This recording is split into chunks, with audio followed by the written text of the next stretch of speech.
આજે કુડાસનની પવિત્ર ધરા પર જે નિમિત્તે આપણે મળ્યા છીએ એવા પરમ પૂજ્ય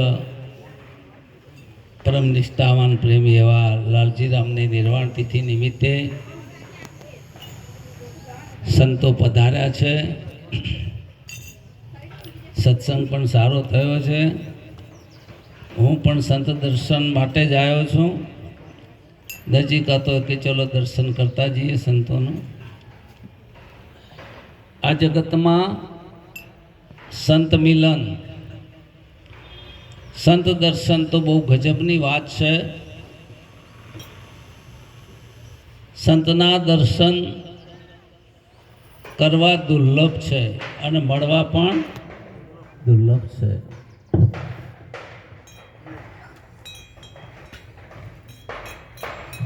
સંત કોને કહેવા?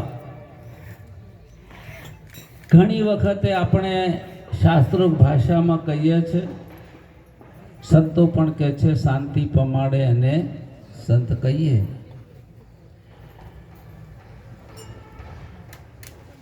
આપણે બહુ વિચાર કરીએ તો સંત જ સંતને ઓળખી શકે, બાકી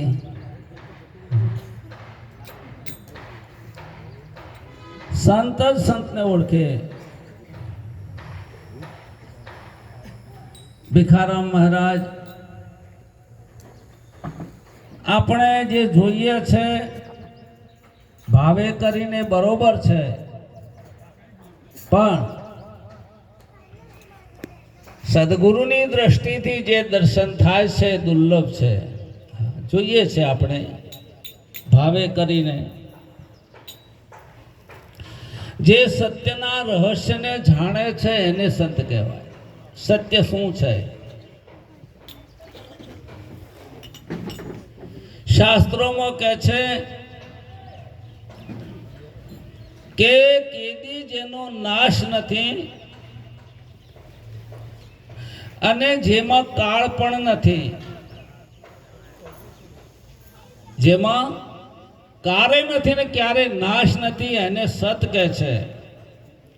અને સંતો પણ કહે છે કે જે સત છે, ઈશ્વર સત્ય છે એમ નહીં, સત એ જ ઈશ્વર છે. હા, સત એ જ ઈશ્વર છે. બહુ લોબી વાત નહીં કરું, થોડી મારા જે કંઈ અનુભવ છે એની વાત કરું. જીવનમાં જ્યારે આપણો અધિકાર આવે છે ત્યારે ગુરુ આપણને ગોતી કાઢે છે. ઘણી વાર લાકડું હોય ને પડ્યું હોય, એમાં મિસ્ત્રીને ખબર પડે નટુરામ કે આમાંથી ફર્નિચર થાય કે ન થાય. સમજાય છે? એમાં ટેબલ ખુરશી બધું છે. એ જો તમને ગુરુ ગોતી કાઢે તો તમારો અધિકારી પણ છે. તમે ગુરુને ગોતી કાઢો એ બરોબર છે, સારી વાત છે, પણ તમને ગુરુ ગોતી કાઢે તો તમે અધિકારી છે.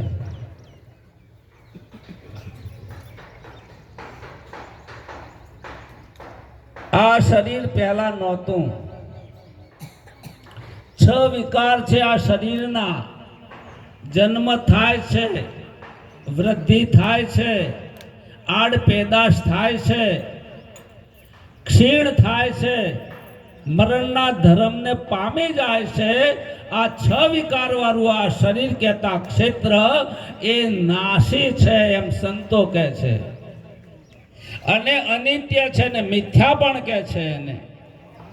પહેલા નહોતું, અત્યારે છે, અત્યારે નથી. હતું, અત્યારે વચ્ચે આવ્યું છે, વચ્ચે જવાનું છે. અને એના માધ્યમથી જે માન્યું છે, શરીરના માધ્યમથી જે કંઈ માન્યું છે એ મિથ્યા છે. અને જ્યાં સુધી આ મિથ્યા છે એવો નિશ્ચય નહીં થાય તો સદગુરુ સંતની વાત સમજાવી નથી. વશિષ્ઠ ભગવાન કહે છે કે આ જગતને સાચું માને એને જ્ઞાન ન થાય. આ જગતને સાચું માને એને જ્ઞાન ન થાય.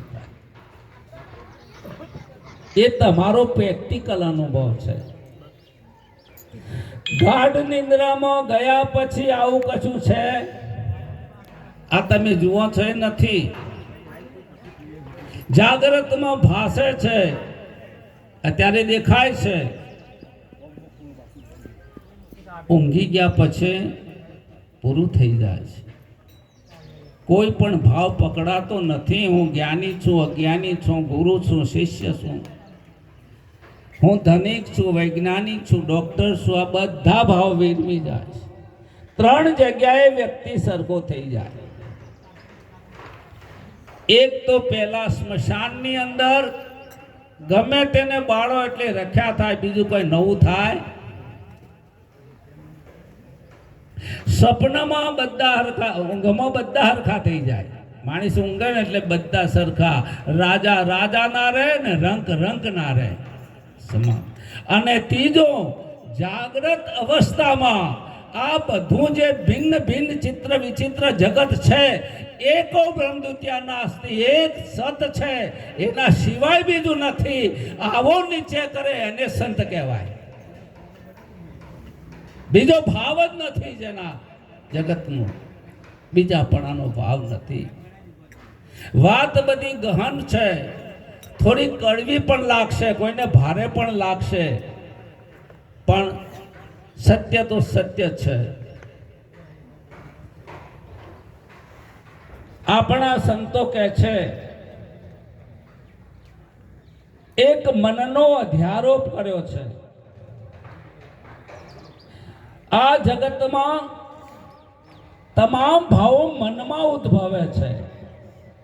હે રામ, આ જગત તારા ચિત્તમાં છે. શેમાં છે? ચિત્તમાં છે.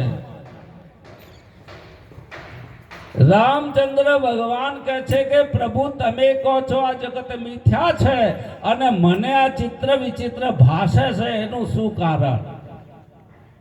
આવો પ્રશ્ન કરે છે ને આપણને પણ થવો જોઈએ, મને કેમ દેખાય છે? જાગ્રત અવસ્થામાં અનંત વૃત્તિઓ ઉઠે છે એટલે આ બધું ભિન્ન ભિન્ન ભાષે છે. આગળ કહ્યું એમ ગાઢ નિંદ્રામાં સમાપ્તિ થાય છે.